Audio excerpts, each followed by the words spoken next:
បាទសួស្តីបងប្អូនបាទអញ្ចឹងយើងចូលមកដល់ការបង្កើតតារាងម្ដងណានេះគឺជាគំរូរបស់យើងបងប្អូនគំរូរបស់យើងណាអូខេអញ្ចឹងជាដំបូងយើងត្រូវបង្កើតយើងដាក់ logo ដាក់ឈ្មោះសាលាសិនមកណាអូខេហើយសូមបញ្ជាក់កន្លែងបញ្ជីរាយនាមនេះយើងកុំឲ្យតាន់ដាក់ធំហើយដាក់បន្ទាត់អញ្ចឹងយើងមិនតាន់ដាក់ណាបងណាមិនតាន់ដាក់ទេតែយើងបង្កើតกระดาษថ្មីមួយណាបងជាដំបូងយើងចាប់ផ្ដើមយក logo មកដាក់ណាអូខេនេះ logo របស់យើងណាអូខេចុចវាជាប់ហ្នឹងទាញតម្លាក់តែម្ដងទៅណាអូខេចាំបន្តិចដោយសារខ្ញុំប្រើ touch ហ្នឹងមិញបងអូខេឥឡូវយើងទាញនឹងម៉ៅម្ដងទាញតម្លាក់ចឹងមកណាពេលចូលចេះហ្នឹងបងប្អូនយើងកុំឲ្យតាន់បរិចបរួមវាឬក៏តាន់ទាញវាណាយើងយកកន្លែងនេះ picture format ហើយយើងយកកន្លែង wrap text ចឹងមកហើយបងប្អូនយក in front of text ពេលនោះយើងចាប់ដើមធ្វើការបង្រួមវាបងបង្រួមវាមកណាអូខេបង្រួមវាទូចមកដាក់មកឲ្យចំចឹងមកណាអូខេពេលបានចឹងហើយយើងចូល insert word art អូខេរើ style អក្សរមួយមកណាតោះមកយើងដូរ font អក្សរដាក់ខ្មែរអូខេដាក់ខ្មែរ M1 មកណាហើយយើងវាយឈ្មោះសាលាមកណាវាយឈ្មោះសាលាមកដាក់សាលា star បង្កើនចំណេះដឹងអូខេចឹងមកតោះមកយើងចាប់ដើមទាញវាឡើងទៅលើទីមកណា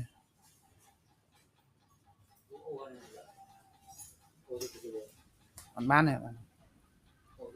អត់បានទេ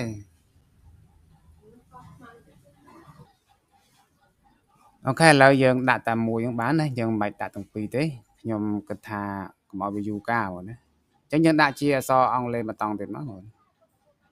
អូខេតែខ្ញុំគិតថាខ្ញុំមិនដាក់ទេបងតមកទៀតយើងចាប់ដើមវាយបញ្ជីរាយនាមណា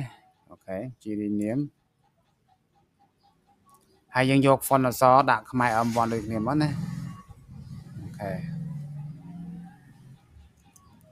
ដាក់ថាបញ្ជីច្រឡំអូខេដាក់បញ្ជីរាយនាមបងរាយនាមសិស្សកុំព្យូទ័រអញ្ចឹងណាដៃនេះវាលឿនជាងនេះទៀតអូខេសិស្សកុំព្យូទ័រតោះមកយើងដាក់វាទៅនៅកណ្ដាលបងណាអូខេហើយចំពោះទំហំវាយើងត្រូវដាក់វាត្រឹម12បានហើយបងប្អូន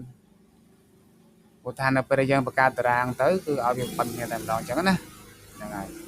ហើយចង់ឲ្យតារាងបង្កើតទៅវាអប់ទៅនឹងចំណងជើងហ្នឹងបងឯងត្រូវដាក់ម៉ៅ like cursor plate ហ្នឹងនៅ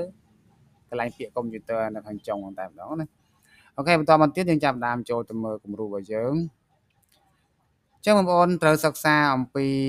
ពាក្យថាជួរឈរនិងជួរដេកជាមុនសិនមុននឹងបង្កើតតារាងណាអូខេជួរលេខរៀងទី1ទី2រហូតទៅដល់ទីខាងក្រោមនេះបងទី17ហ្នឹងគេហៅជួរឈរតែមួយជួរណា17លេខហ្នឹងរួមទាំងលេខរៀងមួយលេខទៀត18ហ្នឹងគេហៅថាជួរឈរតែមួយជួរទេអញ្ចឹងជួរឈរកន្លែងរៀងមួយជួរកោតនាមមួយជួរភេទមួយជួរវគ្គសិក្សាមួយជួរម៉ោងសិក្សាមួយជួរគេហៅជួរឈរឬគេហៅកលឹមបងណាគេហៅកលឹមអូខេសម្រាប់ជួរដេកគឺគិតពីឆ្វេងទៅស្ដាំណាបងណាលេខរៀងកោតនាមភេទវគ្គសិក្សាម៉ោងសិក្សាគឺគិតតែមួយជួរទេគឺជួរដេកអញ្ចឹងបូករួមមកនេះ7ទៀតវាឡើង18ហើយជួរដេកណាបងណាអូខេតែយើងចូលតែម្ដងអញ្ចឹងដើម្បីអាចបង្កើតតារាងបងប្អូនត្រូវចូលកន្លែង insert អូខេ table ហើយ insert table របស់យើងមិញជួរឈរយើងមាន5អូខេជួរដេកយើងមាន18នេះយើងដាក់18តែម្ដងទៅហើយយើងអូខេបងណាហើយចំពោះតារាងយើងអាចធ្វើការបរិចបរួមបានតាមដែលយើងចង់បានណាបងបរិចបរួមនេះកន្លែងកលឹមវាហ្នឹងណាដាក់អាណាតូចតាណាធំតាមដែលយើងចង់អញ្ចឹងណាយើងបរិចបរួមទៅតាមហ្នឹងទៅកន្លែងណាមានព័ត៌មានតិចយើងធ្វើឲ្យទូចទៅណាហ្នឹងហើយកន្លែងណាធំយើងដាក់ឲ្យធំមកតែឥឡូវខ្ញុំវាយឧទាហរណ៍មួយលេខរៀងអញ្ចឹងណាបងលេខរៀងចាឆែលេខរៀងកោតនាមណាកោតនាមនឹងនាមលេខនាមនឹងនាមឲ្យភេទអញ្ចឹងមកណាអូខេហើយចាវគ្គសិក្សាបងណាម៉ោងសិក្សាអូខេតែប៉ុណ្្នឹងមក ហើយចឹងដល់រឿងមួយទៀតដែលខ្ញុំទៅបញ្យល់មានតែពីរចំណុចទៀតណារឿងអក្សរអីផ្សេងៗខ្លួនឯងបាយខ្លួនឯងទៅចឹងណាបងណានេះម៉ៅអូនេះលេខរៀងយើងទៅលេខលើវាអញ្ចឹងអូខេលេខអត់មកក្រុមហ្នឹងណាចឹងមកខ្លួនឯងចូលកន្លែង home អូខេចូល home ហើយយើងមើលនេះកន្លែងលេខរៀងមកកណោនេះអត់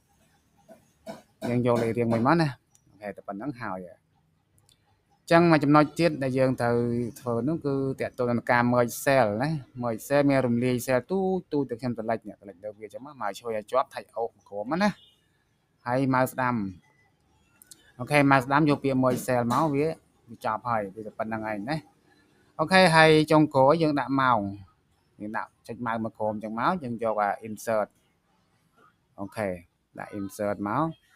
word art យើងវាយមកម៉ោងប្រហែលថាម៉ោង5ចាម៉ោង5ទីហ្នឹងចង់ខូចទាំងអស់ម៉ោង5:30រហូតដល់ម៉ោង7:30អីចឹងទៅយើងឧទាហរណ៍អញ្ចឹងណា PM មាន PM គឺសំដៅទៅលើល្ងាចយប់ហ្នឹងឯងបងណាអូខេពេលយើងធ្វើបានអញ្ចឹងហើយយើងអាចបវល់វាចាអូខេបងឯង process មកដើម្បីឲ្យវាវល់ត្រង់ណាបងទៀតណាអូខេមិញវល់អត់ត្រង់ឲ្យខ្ញុំមកបានតើស៊ីទេអញ្ចឹងយើងបវល់វាត្រង់មកអូខេមកនឹងភ្នែកយើងក៏បានអញ្ចឹងណាអូខេបន្តមកយើងទាញដាក់ចូលក្នុងតាមម្ដងទៅណាបងអញ្ចឹងណា